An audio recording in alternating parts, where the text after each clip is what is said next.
Bibig ko kanina iyak ng iyak. Pala gutom. Kaya ginawa ng nanay niya, nag-pump para makakain daw siya.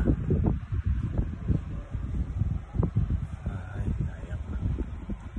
Ayun guys, tingnan nyo guys. Kung makakain siya, tumiti. Ayun na, diba?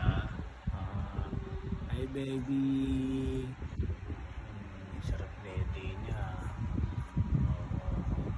Diba? Sige.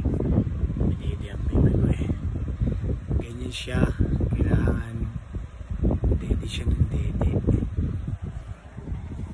Kasi pag di siya dumidede, iyak nang iyak. Kahit laruin mo, saglit nang iyak agad. Bagyo na to, di na makabiyahe ng ayos, sira pa yung motor ko.